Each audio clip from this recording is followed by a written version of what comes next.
I'm just a grandma that wanted to see her babies. Only on 2, a Livingston woman says she was kicked off of a Frontier Airlines flight last night at Bush Airport. The reason? Well, she says it's about this medical device she was wearing that could save her life.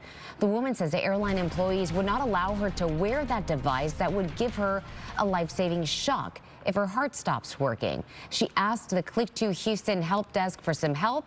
And good evening. Thank you for joining us. I'm Daniela Guzman. Keith is off. Our reporter Gage Goulding started digging into how this all happened. He's live right now at Bush Airport. And Gage, this woman was pretty open about her medical condition and the medical device through security. So what happened when she got on that flight? What did you find out?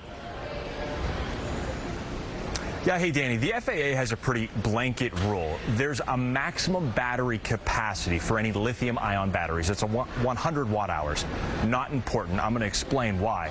Your cell phone here is about 14 watt-hours. The laptop that we're using to watch clicktohouston.com and actually that we edited this story on is about 53 watt-hours. This big old battery that powers this big old light that lights us up in the night, and it's not even fully cranked on, is 92 watt-hours. All of this stuff is under the total maximum, so we can take it on a plane. Her life-saving device comes in at under 11 watt-hours, less than everything that we showed you. So why wasn't it allowed on the plane?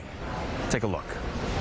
I have what they call an low EF. It's a heart condition that Tanya Roll was just diagnosed with a few weeks ago. Her heart doesn't push out enough blood and can go into AFib, meaning she's at risk for cardiac arrest. In the meantime, I pack this around until we can get some more tests and decide what the next steps would be.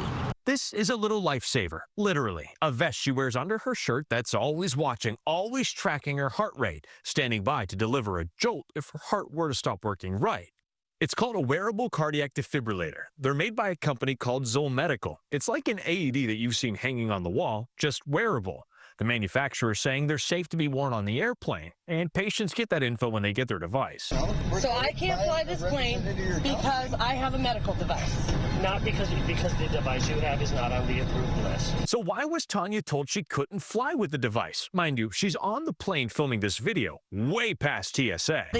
It's a lithium-ion battery, and that's not allowed. That's the problem Frontier Airlines workers had, but the battery is within TSA guidelines, and by a long shot. So the fact that I have a heart condition, I can't fly your airline.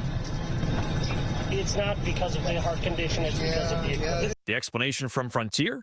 They're investigating to see what happened, which isn't quite cutting it for Tanya and her husband. That discrimination, it's not just me. There's other people that have this. I feel like if I didn't have a heart condition, I did not have this, there wouldn't have been a problem. And unceremoniously and without any,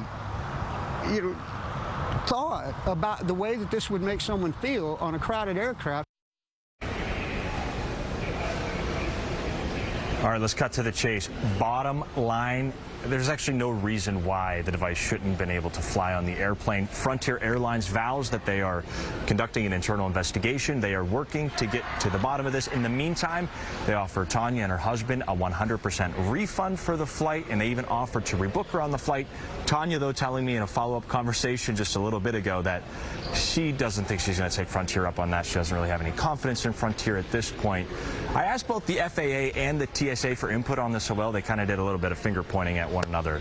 So bottom line, she should have been able to fly on the plane. We showed you all the things that you can take on a plane. So very interesting story and hopefully a resolution for Tanya. I'm live here at Bush Intercontinental. Gage Goulding, KPRC-2 News. Gage, thank you. And